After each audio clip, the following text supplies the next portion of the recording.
All right. So, firstly, I just want to thank the viewers for returning.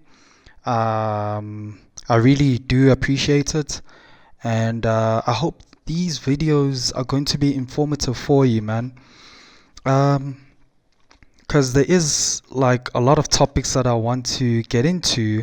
I just haven't found my rhythm yet, to be honest.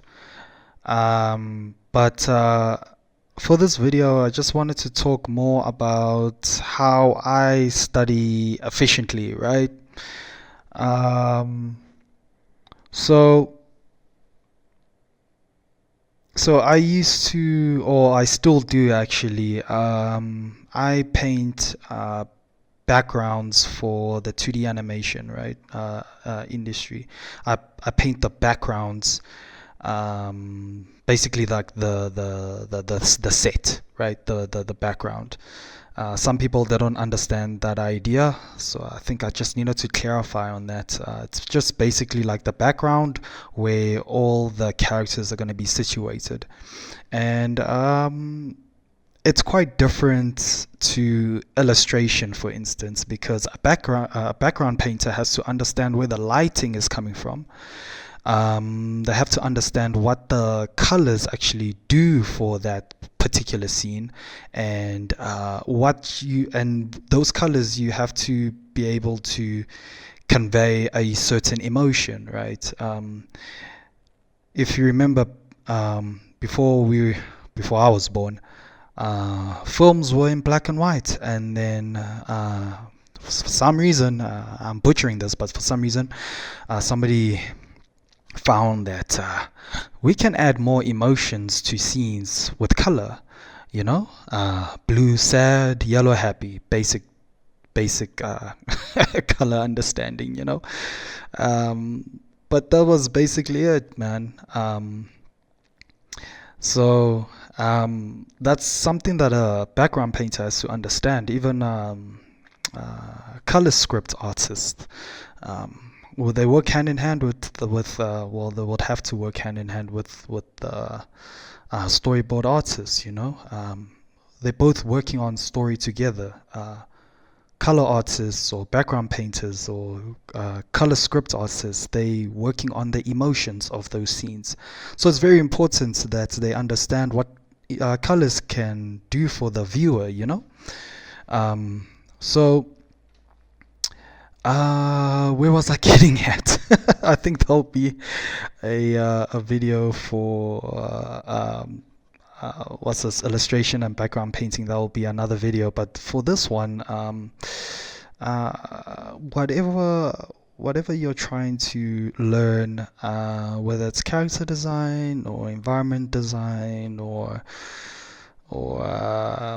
background painting or illustration, there's certain things that you have to understand, and you have to understand them well enough. But for me personally, so when it comes to background painting, I struggled for a very long time. I did. I struggled for a very long time trying to get as good as I possibly needed to be, right? And I remember, I remember, like I would go outside and I would take my canvas and my acrylics and paintings, and I would paint outside, and I'm like, okay, cool, cool, cool. I'm understanding, like I feel confident in painting now. And but then when I got back home and then wanted to, well, for instance, like for work, I wanted to paint some backgrounds. I didn't feel like I learned that much. I was like, wait, I'm painting outside, but I can't. I'm still struggling to paint these backgrounds. What is going on, right?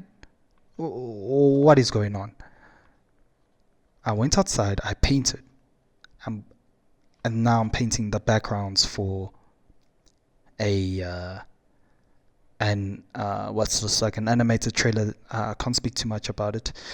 Um, but basically, the things that I learned, or the things that I thought I learned, I thought that they would carry over to my digital background paintings. It didn't work out so well. So then I was like, well, okay, then what am I missing then? Um, I found that I was basically missing some terminologies, right? I feel like if you can name something, then it's real and you can do something about it. So I didn't understand too much about the terminologies. Let me think. Edges, for instance. Oh, it's so loud outside. My goodness. Anyway, lost edges, hard edges, and soft edges. I didn't understand that there was even a term.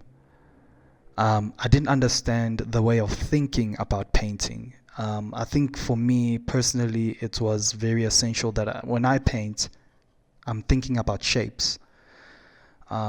Way more than I am about lines, for instance, right? Uh, like a cube, for instance. A cube can be many things in a background painting, right? It could be a box, it could be a anything else that is a square. I don't know, a table, uh, you know, uh, even a rectangle, that's standing up vertically can be some pole. It could be a stoplight. It could be um, a street. What's this? A street sign or something like that, right?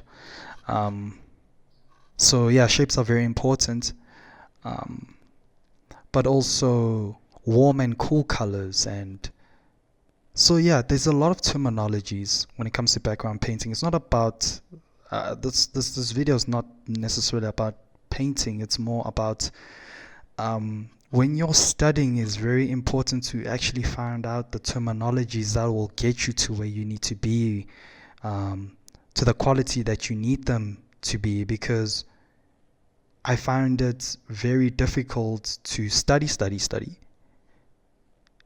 and not understanding,